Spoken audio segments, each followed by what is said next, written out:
Dr. Larson Mitchell. Madam President, members of the board, for the record, Interim Superintendent Brenda Larson Mitchell. Please know that we understand that this is a very challenging situation and it is not a recommendation that we take lightly. So please know that we understand that this is a very challenging situation. At this time, I will turn it over to staff to explain our recommendation to close Earl B. Lundy Elementary School. Thank you. Mr. Calvin. Thank you. Madam President, members of the board, Interim Superintendent Larson Mitchell, Jason Getty for the records. We are here this evening to inform the public related to the recommendation to close Earl B. Lundy Elementary School. We'll open discussion with some information about the facts that led to the recommendation to close the Lundy Elementary School, the impact of such recommendation on the school community, the property, and the school name, and also the statutory and regulatory requirements that must be met in order to close the school. Tonight we have Lindsay Tomlinson, Brandon McLaughlin, Kim Crumlin, and Todd Story. With that, I will turn it over to Ms. Tomlinson. Madam President, members of the board, Interim Superintendent Dr. Larson Mitchell, for the record, Lindsay Tomlinson, Region 1 Superintendent. To begin, I want to provide you a little context on Lundy Elementary School. Lundy Elementary School, located near Mount Charleston, serves students in kindergarten through grade 5 who live on Mount Charleston. Typically, enrollment at Lundy is around 10 to 13 students, and there are 8 full-time and part-time employees. Brandon McLaughlin will share with you the catalyst for the recommendation to close Lundy. Thank you, Lindsay. Madam President, members of the board, Interim Superintendent Larson Mitchell, for the record, Brandon McLaughlin, Assistant Superintendent of Construction Development. Certainly the catalyst for this recommendation stems from the damages of Tropical Storm Hilary, which was a remnant storm of Pacific Hurricane Hilary, which had major impacts to people and property in Western Mexico, Southern California, Nevada, and other Western states. Damage within the Mount Charleston community was significant, primarily due to high winds and flooding. The area that best summarizes the magnitude of this weather event is actually page 7 from the damage report that was conducted. Quote, at Mount Charleston, Rainbow Canyon rainfall gauge was taking 3834. Approximately 7.87 inches of rain fell in the approximate 7.2 square mile watershed upstream of the school between 3 p.m. on August 19th and 10 a.m. on August 21st, 2023. It continues. The most intense period of rainfall data indicates that approximately 5.2 inches of rain fell between 8 p.m. on August 20th and 8 a.m. on August 21st, 2023. NOAA Atlas tables indicate that 5.2 inches of rainfall in a 12-hour period corresponds to a rainfall event with a recurrence interval between 100 and 200 years. But all that to say, an event having an annual exceedance probability of 0.5 and 1%, so very unlikely. Now, this high intensity rainfall, which occurred after the area was already saturated with rain from the day, resulting in catastrophic flooding in Mount Charleston. One more, it continues on. Preliminary hydrograph calculations performed by our contracted partner, the Wood Riders, estimate the peak runoff flow at the school to be approximately 3,147 cubic feet per second. Moreover, the flow in the drainage channel adjacent to the school is estimated to have been at or above 1,000 cubic feet per second for approximately 11 hours with an estimated velocity of over 20 feet per second. And for reference, flow velocity at or above 10 feet per second is considered erosive, even for riprap line channels. That's straight from our assessment report conducted. The next item, Nevada Revised Statute 3.93 393.110 establishes certain larger school districts are required to establish a building department that regulates all matters relating to the construction, maintenance, and most importantly, safety of our buildings, facilities, structures, and property of the school district. The Clark County School District Building Department has deemed the building unsafe after the damages it sustained. As you may know, the damage was widespread. The entire kiln room was washed away, the storage shed is severely undermined, and separated from the main structure of the school. Pictured here, you can see a void underneath the school, which severely undermined the foundation of the main structure of the school. You see evidence of shifting in the main structural system and how the floodwater reached a height to impact the electrical system. Now, these photos were taken immediately following the storm. The district has taken temporary measures prevent further damage with controlled low strength, i.e. cementitious material, along with minimal water and power service that were restored to be able to winterize the structure from continuing to deteriorate. And we took these measures to be able to continue to assess and make informed decisions or recommendations for this site's next step. And we engaged a number of third-party professionally licensed design and engineering experts to conduct an assessment of the damage. The flood damage assessment provided specific recommendations in the fields of civil engineering, architecture, structural engineering, mechanical plumbing engineering, electrical engineering, and last, geotechnical engineering. Now, for these assessments, we had a very long list of repairs that would be necessary for safe occupancy and an even longer list necessary to make it an optimal burning and working environment. Now, significant examples of these you can see here, broken into three predominant categories. So first being the grounds, we need to relocate and connect propane tanks, place the kiln room, place the exterior parking lot, stabilize and lift some of the concrete slabs, replace the septic system and leach field, and repair and realign the existing drainage channel. In the utility and structure portion of it, we have to replace select roof support beams, repair the electrical system and reconnect the backup generator. We have to replace HVAC system components. We have to replace entire water plumbing systems and restore water service to its actual service levels. And on the interior of the building, there was water remediation and repairs needed due to the water damage throughout the building, and repair some of the repair of the wall separations you saw in the prior slide.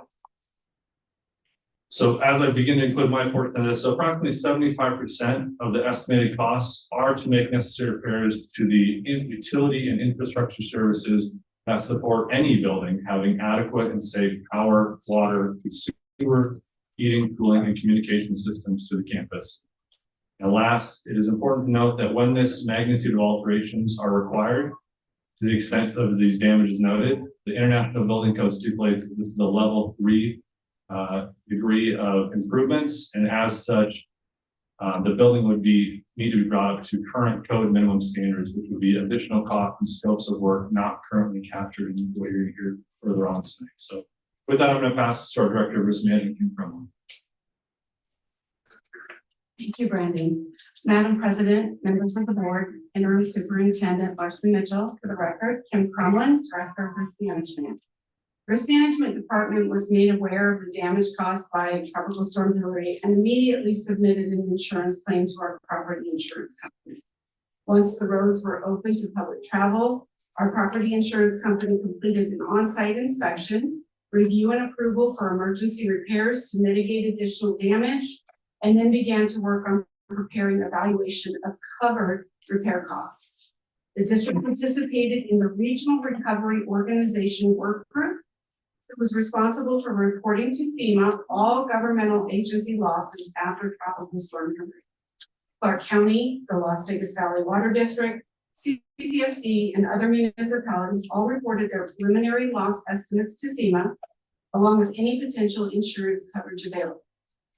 In October of 2023, the work group was advised that the FEMA would not be reimbursing governmental agencies in Southern Nevada for Hilary storm-related damages. We would have to rely on our insurance policy coverage to pay for necessary repairs. CCSD has a robust property insurance program, especially for our size. We currently have a total insured value of just over $10 billion for all of our properties, and we have a $250,000 deductible for everything other than flood losses. Our flood loss deductible is $500,000. This is an extremely low deductible for such a large insurance program, as most large districts have to self-insure their property claims, have high deductibles, and or are limited on what is covered after a loss due to exclusions on their policy. Our property insurance carrier has partnered with risk management staff to evaluate potential risks to our properties and provide guidance on how to minimize losses after an event that causes damage. Our property insurance can be viewed as a more extensive version of a homeowner's policy. Based on current market rates for labor and materials, which are of like kind and quality, the policy is meant to assist in the repair or replacement of the property damaged within the coverage limits specified on the policy. Property insurance does not consider costs to replace washed away soil, such as soil under the parking lot, building, leach field, land or property that's outside of our property line, contractor contingency fees, or improvements to the property unless they're required by building code. So for instance, reinforcing the flood channel would not be something that would be considered covered under the policy because it would be considered an improvement and a betterment to the property. This is no different than if you had a pipe burst under your home's foundation and soil was washed away and a section of the home starts to collapse, your foundation cracks, and you start seeing damage to the interior of the home. Insurance may cover the repairs to the foundation, flooring, and walls from the collapse, but the cost to backfill the soil and the cost to fix the broken pipe are not covered. All those costs are the homeowner's responsibility. Our property carrier reviewed the scope of work presented to construction management, identified all additional emergency response costs, debris removal, temporary repairs meant to stop further collapse of the building, as well as the required repairs to make the building safe for occupancy, and issued a preliminary payment to the district after deducting our $500,000 deductible. Property damage claims are processed through the internal service fund managed by risk management. The costs associated with any property loss are reimbursed to the department or division that incurs that expense, as long as there is overlying coverage within the insurance policy. Any further costs associated with work performed on the Lundy Elementary School campus would be submitted to the risk management department for reimbursement until will not be submitted to anybody other than risk management until that initial insurance proceed is exhausted. Any further expenditures to address damage at Lundy would need to be submitted to the property carrier for review and approval before any additional payments could be made by the insurance carrier.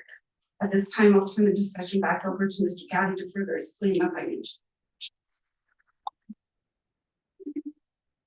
Thank you, Jason Gowdy, for the record. So with all these analyses in hand, we were able to get an idea of the financial impact of the storm's damage.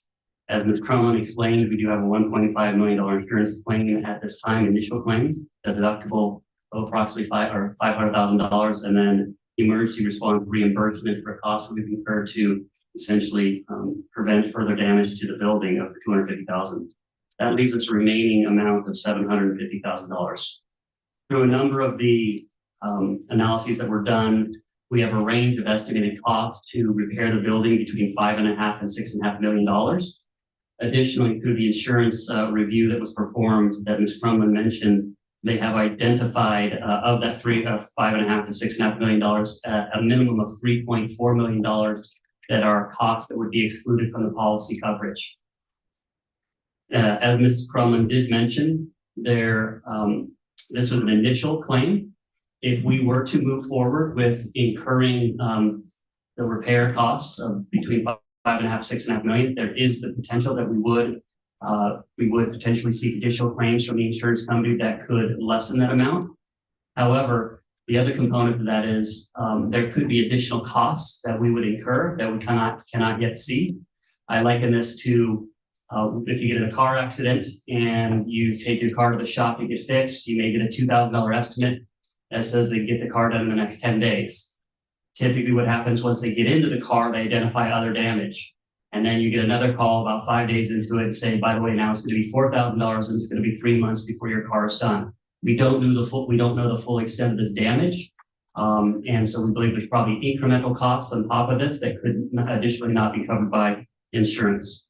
The last piece is that we did look at replacement costs, and given current levels of construction costs and then building in the time frame of a few years out to be able to complete the project, we believe that a replacement cost is closer to $8 million.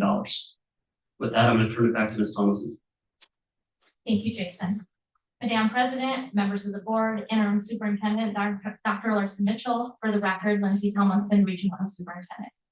We recognize that although the population is small, the impact of a school closure to families and the community is significant. Our goal is to mitigate the impact on our students and our families. We've been working to ensure that the students' families of children who are not yet old enough to be students, staff, and administration have a plan for a smooth transition. Throughout the past few weeks, the Region 1 team has been in close communication with families, and I've personally spoken to a few individual families myself to troubleshoot the challenges.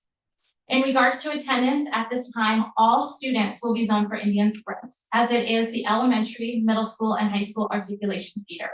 If families opt to not send their children to Indian Springs, other options are provided for families through the change of school assignment process.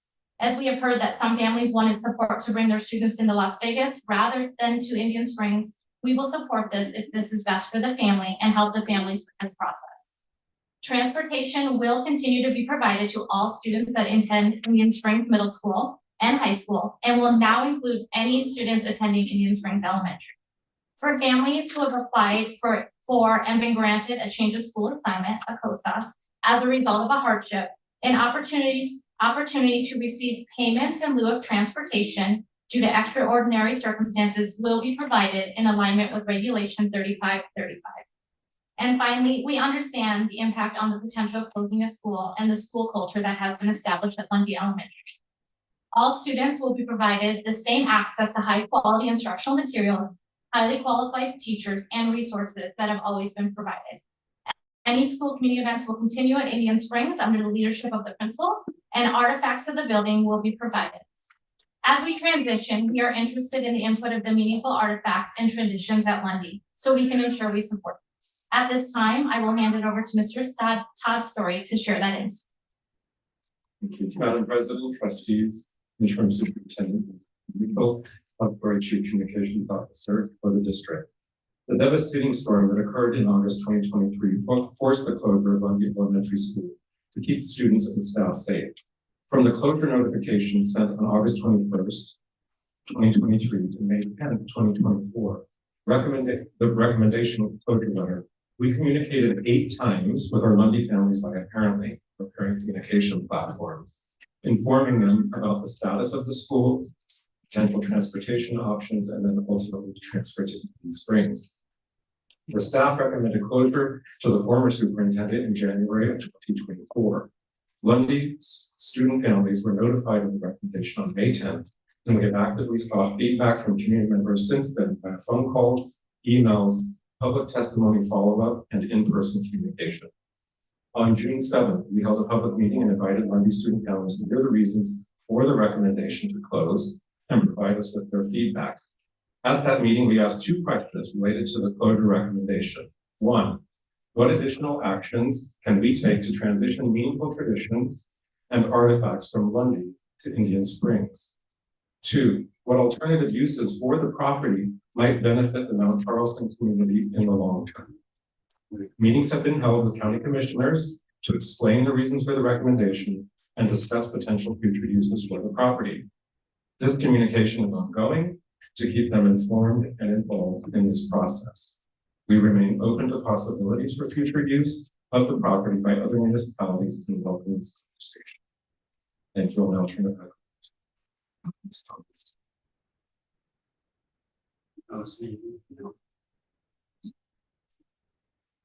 Okay. Jason Gowdy for the record. So I want to walk through the statutory and regulatory requirements for school closure. The first is to perform a study to explore expanded or specialized education programs, district attending zone changes, and other strategies to permit ongoing programs, which were all completed. Additionally, there's a requirement to provide 30 days written notice to the principal, teachers, and parents, which was completed, as Mr. Story noted. And then additionally, newspaper publication is required to be made 10 days prior to the recommendation meeting, which was also completed. And then if there are any written requests received from the public appealing the decision or asking for reconsideration of if in fact the board does approve the closure, then a reconsideration hearing must be held within 30 days of such requests.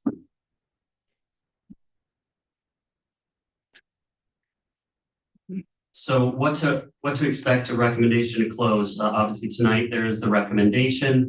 There is a 30-day period that is open to the public for Again, requesting in writing a board hearing for reconsideration, and that period runs from June 28th, if passed tonight, through through July 27th. And at any point, if we do receive a request in writing, we must have a reconsideration hearing within 30 days of that date. So what to expect from construction. So as Mr. McLaughlin talked about, there was temporary controlled low strength material placed to prevent further damage in September of 2023. There is no decision at this point for future use of transition of the property. This will depend on the decisions made. However, regardless of decisions, the earliest likely opportunity to begin any efforts toward anticipated property use would be in early 2025. And with that, we will turn over to the board for any questions.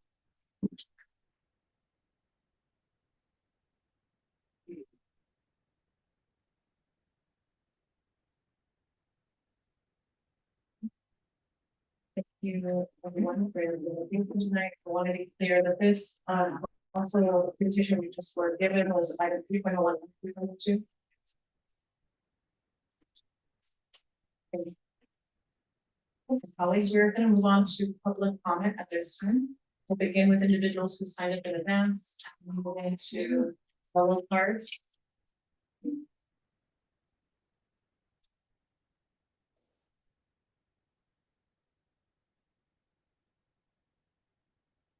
So we have Caitlin Ford,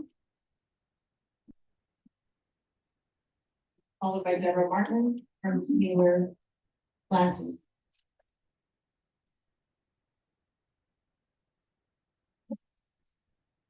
I'd like to present a petition we started on May 16th, shortly after learning about the recommendation to close the school. We are up to 900 signatures and counting from our community, asking CCSD to make the necessary repairs and open Earl B. Lundy Elementary School. I have it for you. Please enter it into public record. Having personally attended Earl B. Lundy Elementary School in the 90s, alongside my sister and brother, I can speak firsthand to the profound impact this little 2-room schoolhouse in Mount Charleston has had on our lives. Some of my closest lifelong friendships and most cherished memories were formed within its walls. It's more than just a school, it's the heart of our community, serving as a gathering place for community events and much more. You might think it's odd to say, but who actually remembers their elementary school experience? I do. The smiling faces of our neighbors and friends at our annual community fall festival, the twinkling lights on the spooky forest walk, our school plays, the dedicated teachers and staff who fostered a love of learning early on, and our principal at the time, who kept in touch with me over the years and even sent a card when I graduated high school. It's about the sense of community and connection. All of these reasons and more became the cornerstone of my decision to move to Mount Charleston with my husband later in life and become a second generation mountain dweller. As a mom, the mountains provided a backdrop for raising our children where they could grow up surrounded by nature. And as a real estate agent in Mount Charleston, I'm passionate about helping others find home in the mountains. Many families here have invested in property on the mountain, knowing that their children or future children would be able to attend school at Lundy. This was a key factor in their decision to move to the area, knowing their children could learn and grow close to home from kindergarten to 5th grade. Our small town mountain school is just minutes from home for most families, reducing stress on parents and providing a peaceful, nearby educational environment for our students. And speaking with the community over the last few weeks, we actually have over 18 children eligible to attend the school this coming fall, from kindergarten through 5th grade, and 13 upcoming little ones from infants to pre-K, 31 total, plus more young families looking to relocate to the area. So we urge you to make the necessary repairs to reopen Earl B. Lundy Elementary School, which has been in our community since 1966. It's essential for our children and vital to our mountain community. Thank you.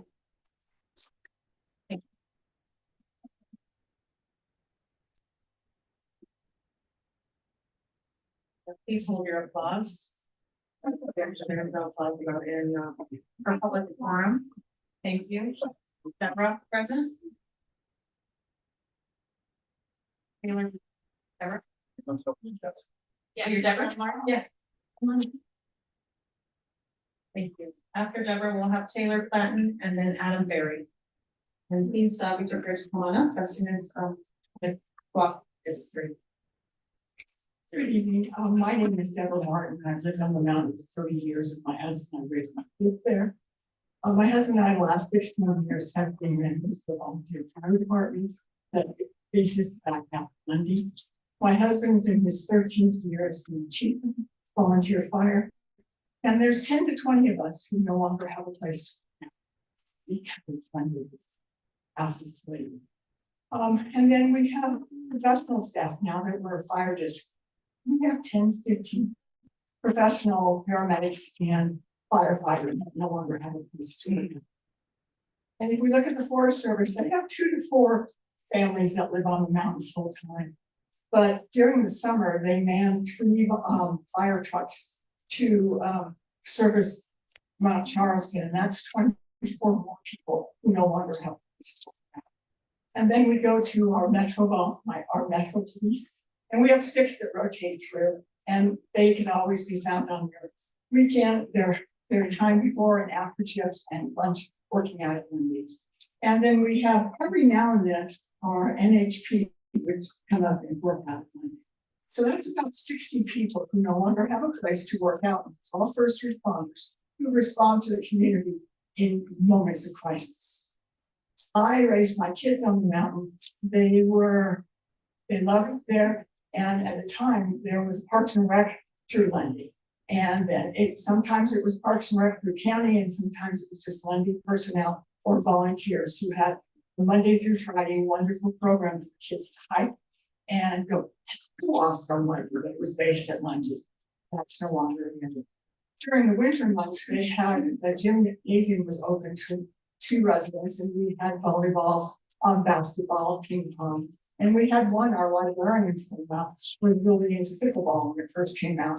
And she trained at Lundy, and she became a county and then a state and then national person in pickleball. I know nothing about sport, but she was really good at it. And I can't tell you how many times I went to harvest festivals, Christmas programs, pizza nights, all you can eat pasta and cookie exchanges at Lundy to support the kids, but also to support the community and be a one part. So before you make the vote tonight, I ask you all to think about those things. Just think about the 60 responders that no longer have a place. Think about the 460 plus families who have cabins and homes there who no longer have a community center. And then I ask you to think about the kids. There's 10 to 48 that legally go there. I ask you to think about them. And I also ask you to look at your Clark County School District and ask them why they didn't look for other resources. All the other entities did. Thank you. Taylor. Taylor, Adam Berry, and Senator Bowers.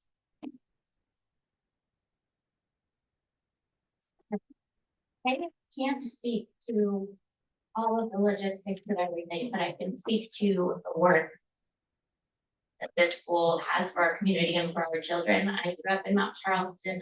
I attended Levy Elementary School with my 2 siblings. You heard Katie speak a minute ago.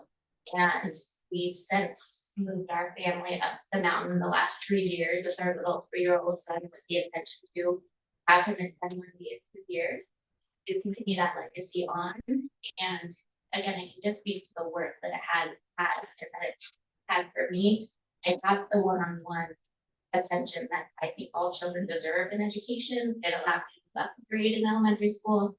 And what that also did was send me sooner to inspiring some of us kids that were far older than me, doing what kids who are far older than an elementary age kid does and talks about, exposing me to things earlier than I probably would have been. That's just the reality of it. And I was 10 or 11 at that time. I would not send my son, who's 5 years old, to be exposed to those things much sooner. that's a huge concern, and part of the work that Lundy will give to our students, our children on the mountain, is again, the small town feel that we have always had, and providing the opportunity for one-on-one education, you know, smaller class sizes, and it's worth it. That's all I can say is that it's worth it. And something I just wanted to touch on was when I received the call on an email with our concerns from Patricia Haddad, the Director of Government Relations. We failed to acknowledge the reality that is bullying in school, and that happens peer to peer, but in the setting of a bus ride that's over 2 hours every day, it would be older kids to these elementary school age children. And that's, you know, if you have children, that's a huge concern. The drive to be available for your little kid if something happens is over an hour. I would be in total worried mom mode, and if you have kids, you probably feel that. So I just ask you guys to consider the value that the school provides for our children, and what a school being nearby provides for each family, and to take that away is, it has severe effects on the families in Mount Charleston. Adam Berry. And then followed, after Adam will have Senator Bowers with Joe Collins. Wow, sitting down there makes it kind of tough.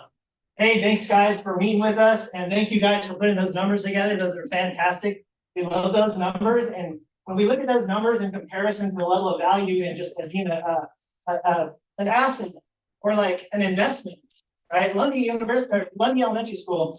I didn't bring I'm a graduate of Lundy, but what it actually offers the school district is like the most powerful environment that you have in any. There's no rural school that is in the location, a rare environment.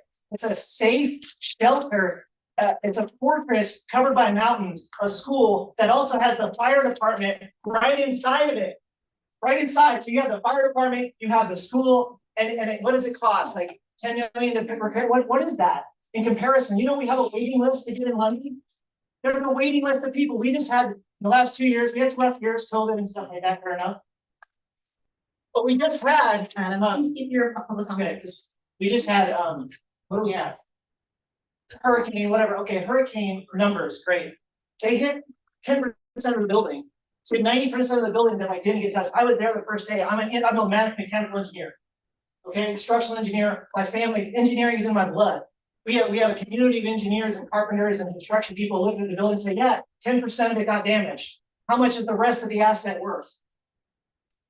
That's the real number we should be looking at and saying, how much is it worth to have a safe school when your largest cost is safety? And your largest cost is safety because of schools. And we know the world's crazy. We know stuff is happening, right?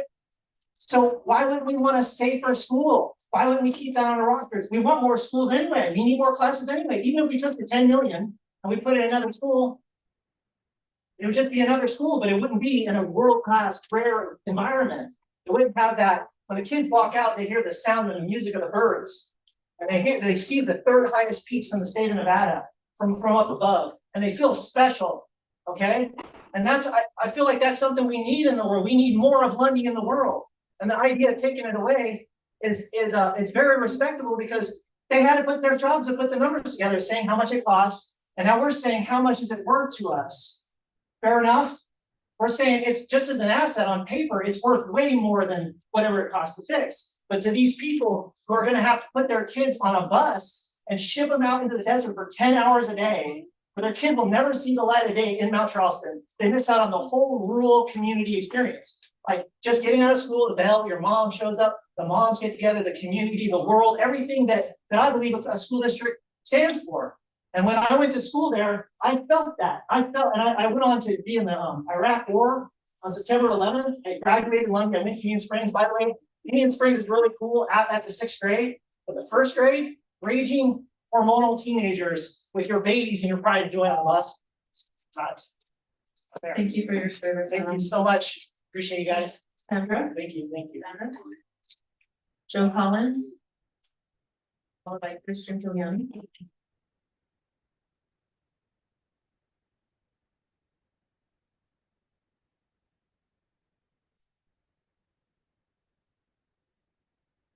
Hello. So my name is Cassandra Bowers. My son is 8 years old and he attended Indian Springs. But before that, he was 20. I was in second grade when all of this happened.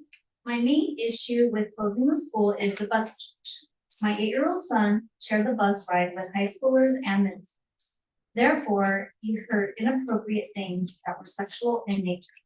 Soon after that, we pulled him and we started talking.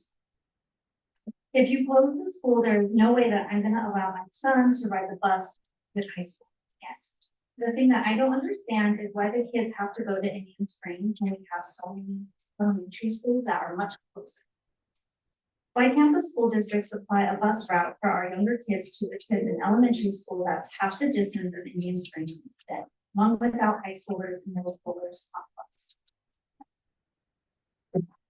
Thank you. Followed by Christian Giuliani, then Sean Bass. Hello. Thank you for the time and thank you for serving our community. My wife and I were invited to the Fall Festival in 2013 at Brian Weiss. And we got to see a school with homemade costumes and decorations, kind of a very safe and welcoming environment. And when our kids became elementary age, that's when we had no other choice but Lundy. Lundy was the only choice that we made.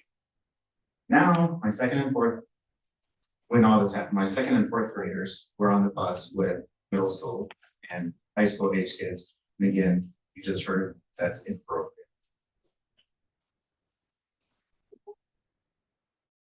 They don't feel safe. They didn't feel safe at Indian Springs. If safety isn't established, learning doesn't happen. CCSD has a process to fix broken schools. If this were to happen in town, I kind of feel like it'd be fixed. I think that the efforts to isolate and somehow ban a community that is 22 miles away from somewhere else that's another choice, I think that creates an equity barrier. The kind of time effort that it takes for one child education does not equal the same kind of time that it happens in town. So I think this has a larger effect just based on the equity of time. Because they have a process that will tell you no, and that's what they're looking for, I kind of feel like they stopped when they heard a no. They found a reason. These numbers seemed excessive, and it never reached the oversight committee. I do believe that processes were missed, and that's why you guys did a check and balance. So we still have a chance to do the right thing. Keep Lundy on, fix it, bring our kids home. Thank you.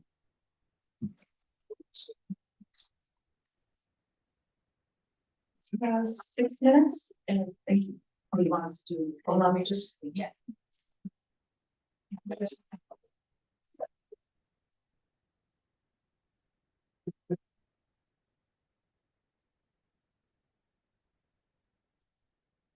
Christian Giuliani.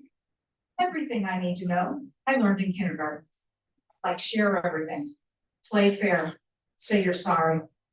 I think some of this administration need to go back to kindergarten.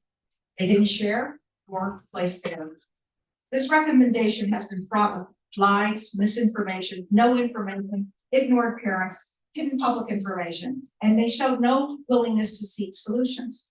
The interim superintendent had an opportunity to show the board and the public that she was changing the toxic culture which lies in CCSD.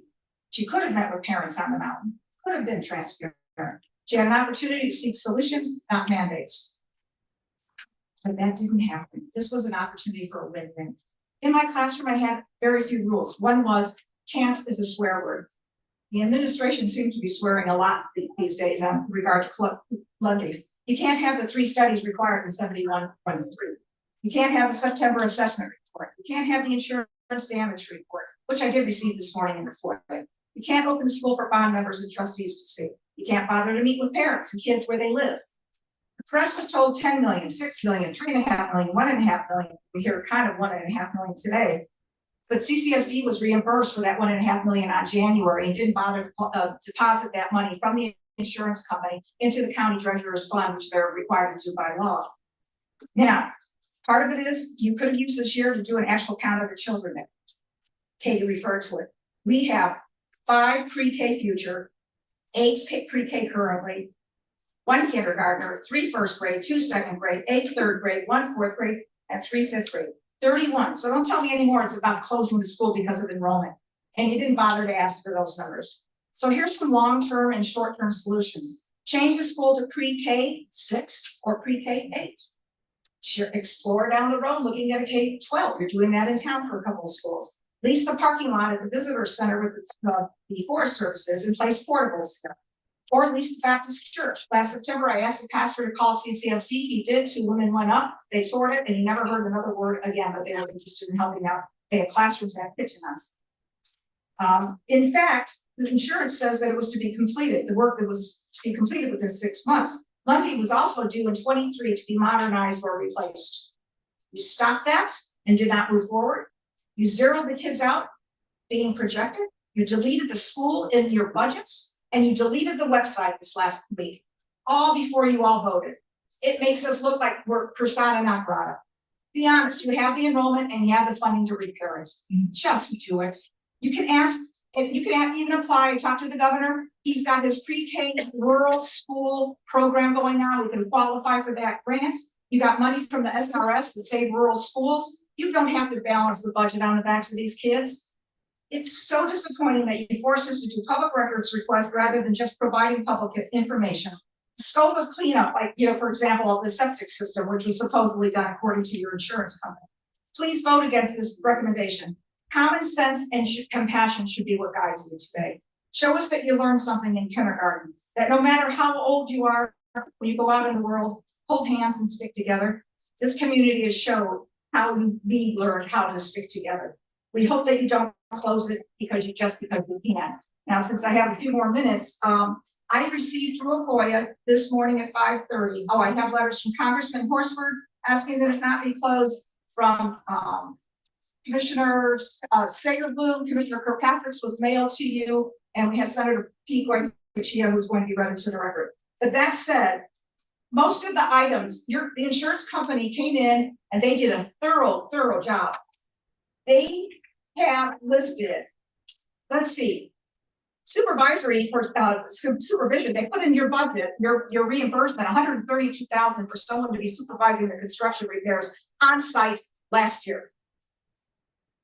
So that's out of $1.5 million. Now tonight I heard, I had called risk management earlier because your standard deductible is $250,000. That's for self-insurance. Now I'm hearing that $500,000 because it was a flood. That said, every prudent person should be budgeting for where their deductible is when you're self-insured. And you should not penalize a particular school because they hit that threshold. That should be spread across the district in the long run. You have the septic system and septic tank were supposed to be funded. The money's in here and that was allocated. All the monies for the repair, including pre-existing conditions that were noted in your September 15th report that none of you got until I requested as a FOIA. None of that was provided. Your own report that you read, now you have internal buildings saying, oh, work is done it. How dare they?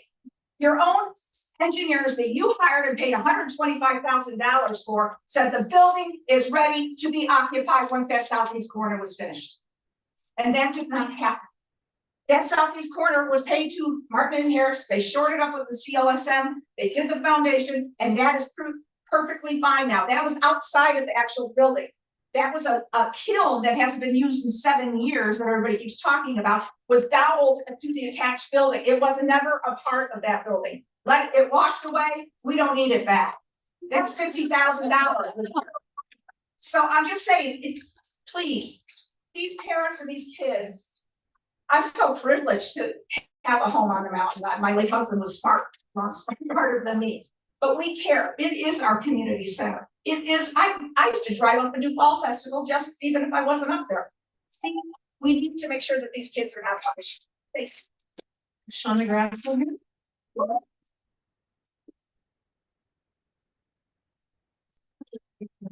After Sean, we'll have Abraham Camejo and Annie Lavergan. Good evening. I'd like to discuss our school rankings and ratings.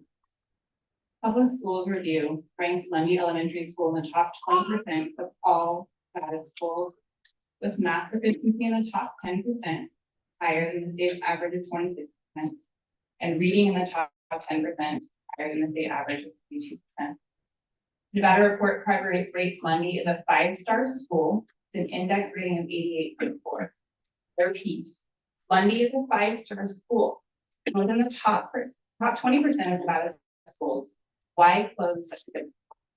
Every effort should be made to keep the school open for our kids. When my husband and I first purchased our home in Mount Charleston and moved there full time with our 10-month-old, was 4 now. Part of the reason I was drawn to the area was the excellent reputation of Lundy Elementary School. It's common knowledge that Nevada ranks near the bottom of all states in the nation in terms of K-12 education and student achievement. We don't have the income available to send our 2 children to expensive public schools in the valley, and so having a school with a 5-star rating with such a great student achievement was extremely important to me. If Lundy closed, I honestly do not know what it will do for schooling for my 2 children. For us, Indian Springs Elementary is not an option.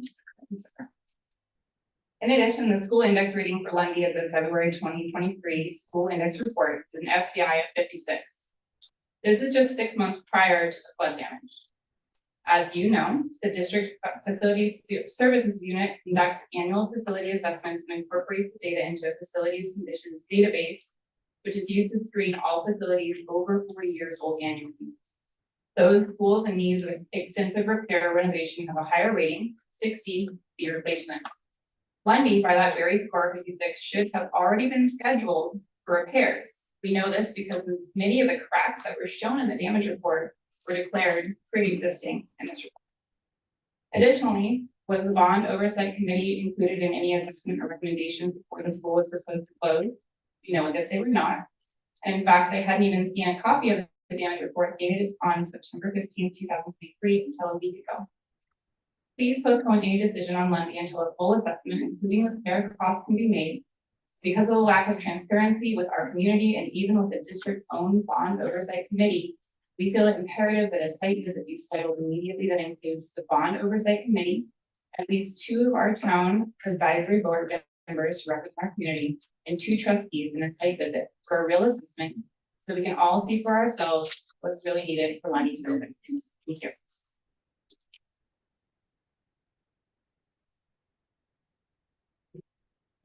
Abraham, I see you coming up. After Abraham, we'll have Anna. Abraham.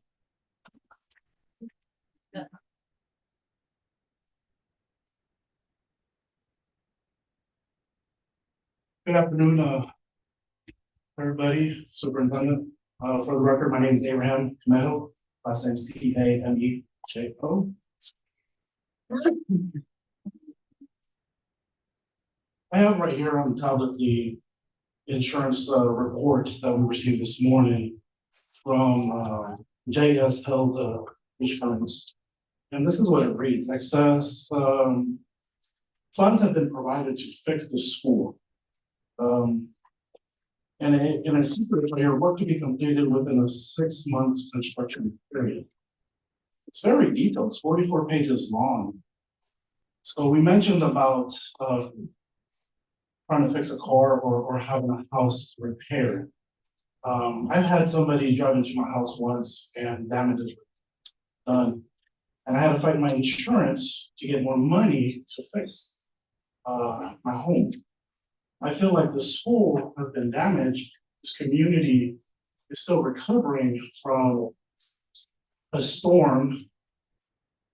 Construction itself is kind of complicated, but then with the insurance, so what is self-insurance? So essentially, self-insurance is a planned financial program of paying sustained losses to internal funds. The school district is self-insured for workers' compensation, general liability, and property losses. The department is responsible for conducting the annual review based on prior losses and experience in Dutch. The risk and environmental services department chose to insure large properties under their general liability over 3 million to 10 million. So why don't we have an excessive policy? Why aren't we using these funds? And I've seen this building firsthand. I walk. I'm touching that. I flipped homes for many, many years. I've done remediation, and the children's belongings are still in this classroom. If this building was condemned unsafe, why weren't these belongings ever given back to parents? I hate to say this, but if we're looking for a new superintendent that wants to shut down a 5-star school and send these kids to a 1-star school an hour and a half away, and she was refusing to come to Mount Charleston and talk to the community, because I was the only one at Indian Springs, there was 25 staff in the building. Is the school district going to be run under her leadership and to avoid talking to the community's members like myself and listening to these concerns? The question is the right superintendent I'm looking for? Thank you.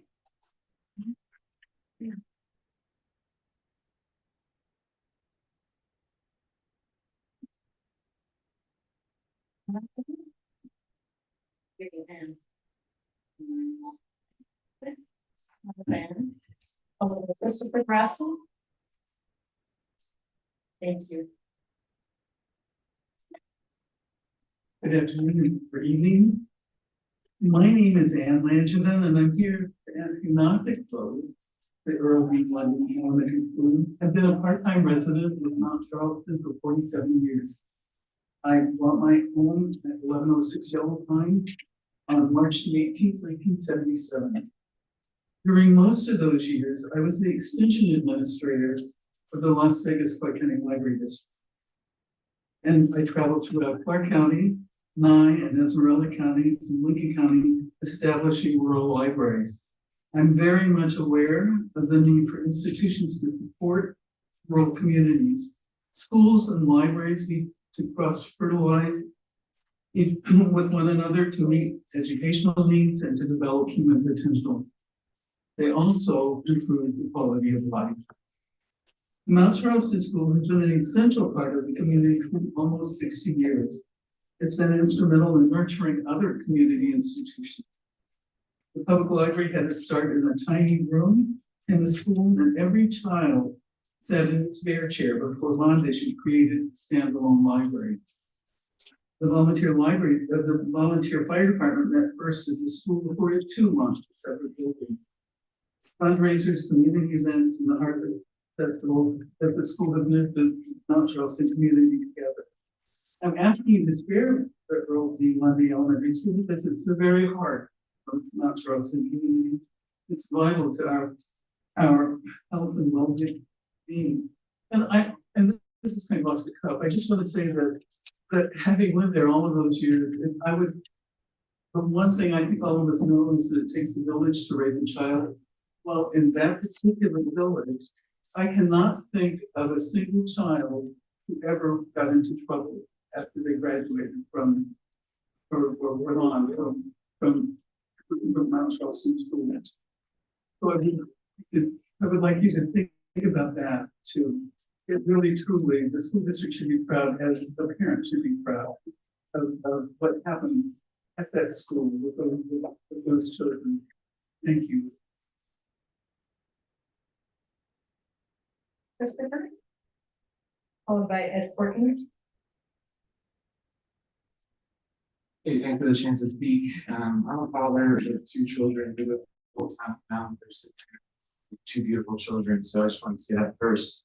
As I speak before you guys, I appreciate the opportunity. I see you just behind 2 seals that probably all skip our mind most of the time, but on the field, I really don't see the concrete jungle of Las Vegas Strip. It seems like part of Nevada is really the rural part of Nevada, and it's the way great seal with depression and Clark County seal as well. I know that we all know there's a song there that students around the county often sing, Home Nevada.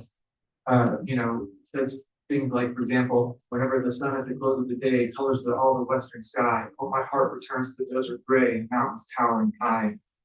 Goes on to say, home means Nevada, home means the hills, home means the sage and the pines.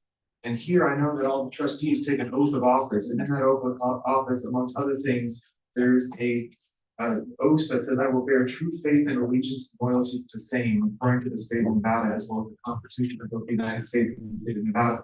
Constitutional support could be construed, for example, as equal access to education, to support, protect, and defend that within Nevada.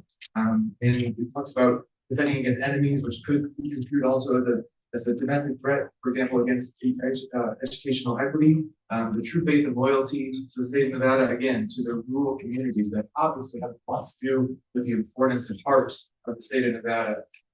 And so, just as home means Nevada and celebrates our state's diverse landscapes from desert to mountain, the trustees' oath commits to serving all parts of our community. Closing our mountain school would not only go against the spirit of what home means in Nevada, but it would also fail to well and faithfully perform all the duties of a trustee to support and defend the educational rights of all students, including those in rural areas. And on behalf of the children of the mountain and my beautiful gift, I ask you to uphold your oath and protect our community's heart, our local school. Just in regard a little bit to my experience, I probably could not remain in Las Vegas as a local attorney here had I not had that option. Living off grid on the mountain, to a point where I can send my kids to one of the top schools in Nevada instead of the schools that I went to here, being a young kid in CCSD, meant a lot to us. And that's one of the reasons that we moved. And to have this rug taken out from under us from in a way that seems like if we're truly standing behind the oath, we're using the power of what is the wonderful gem of Las Vegas to help support what is the really true part of Nevada, the rural communities. I don't think this should be so much of a financial decision as it should be a ethical and constitutional decision to support the rural communities at all costs. And where we can't, we will make every effort to do that. So that's what I ask you to do, to take on that image and to uphold your oath and help protect families like ours and my two beautiful kids sitting there. Thank you.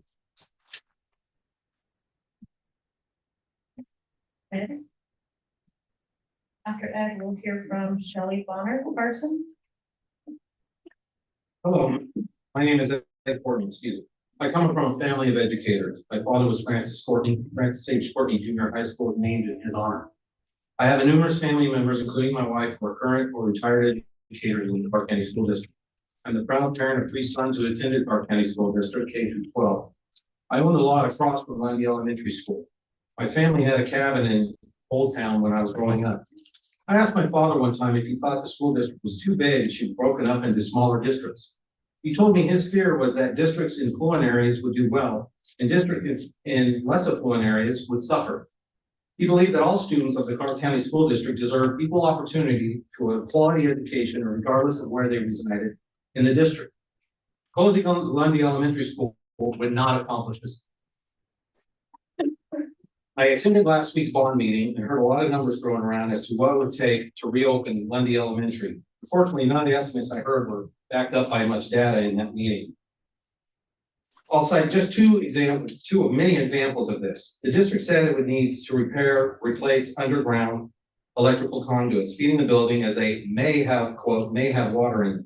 As a general foreman for the largest electrical contractor in Las Vegas for over 28 years and 40 years experience in the electrical trade, I can assure the board that the majority of electrical conduits in this region have water in them. Electrical conduit is not designed to be watertight and does not pose an adverse issue. Another comment that dumbfounded me was that the building itself would cost $5.5 to $6.5 million to restore to use. Quote, this is just an estimate as we have not inspected the inside of the building yet, unquote. How can the district arrive at figures of $5 to $6.5 million without even entering the building? It defies common sense. If we can carve out money in the budget to send Clark County School District recruiters to the beaches of Florida and Hawaii to recruit teachers, I think we have the money. I think we can find the money to keep a 5-star school such as Lundy Elementary open. I implore the school board to please start looking for solutions instead of non-existent problems and get the school ready for classes in the fall. The cost of doing this in relation to the size and scope of the Clark County School District would be a drop in the bucket. The rewards to the students of Lundy Elementary would be immeasurable. Give these students the opportunity and all other students in the Clark County School District had, which my children had, which is to attend a school in their neighborhood. I don't have students that attend Lundy. I was a Boy Scout leader for over 20 years. One of the things that's instilled in scouting is that we all have rights and responsibilities as US citizens. One of those responsibilities is to speak out when we see injustice. That is why I'm here today, because to close Lundy Elementary would be an injustice. Thank you. Kelly Bonner Carson present, followed by Anna Binder, and Anthony Armas. Good evening. Thank you for your time. Like the gentleman before me, I too, the last time I came before the board was when about 25 years ago when my father, John Bonner, son W. Bonner, had a school named in his honor in Summerlin. I come to you tonight as a Las Vegas native. I have lived here my entire life. My parents bought a small cabin in Old Town. Oh, of course.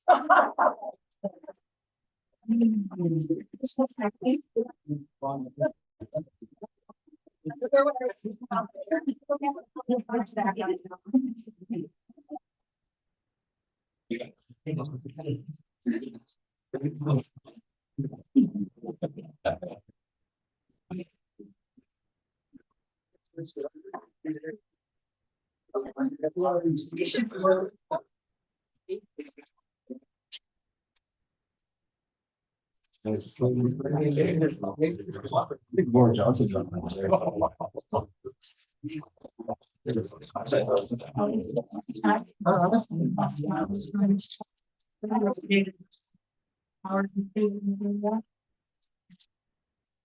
Into what is going before we.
We are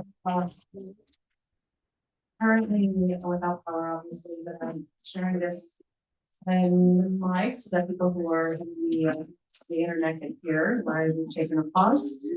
There's currently electricity challenges that appears to be outside of this building and in the community. We are going to take things.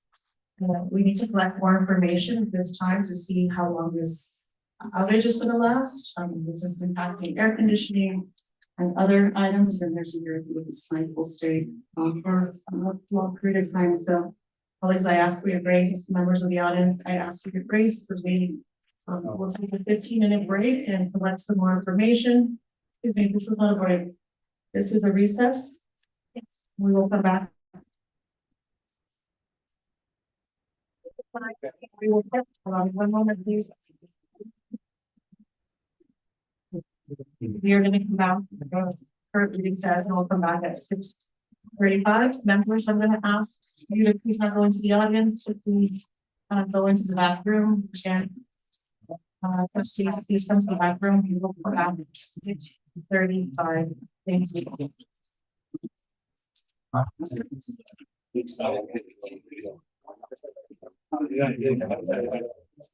Well, yeah, this.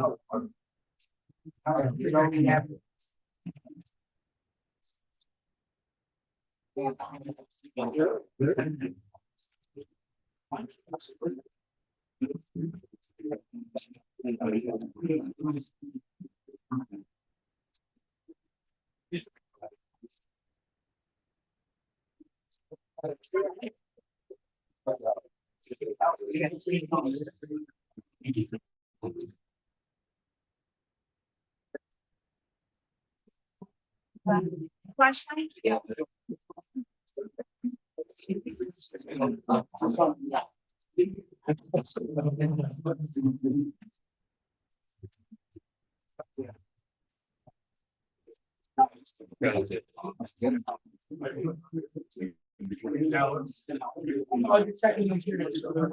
Yeah, I just want to preface.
I'll give it a Jason. Since we don't. I'll go over those people.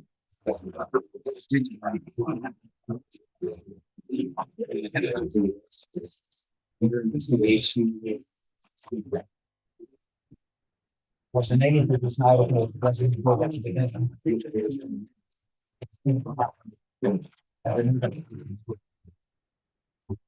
We need to know the second law.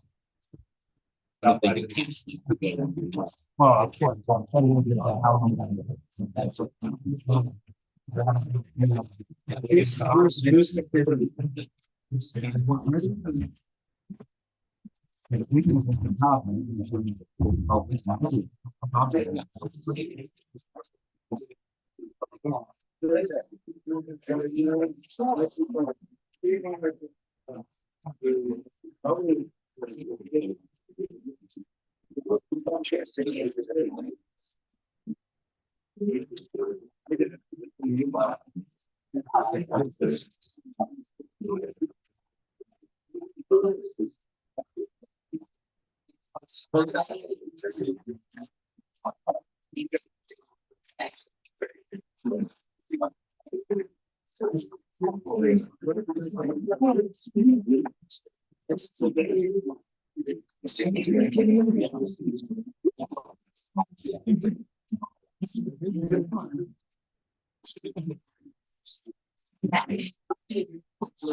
Microphone around, so I'm not really, hopefully you can hear me in the back.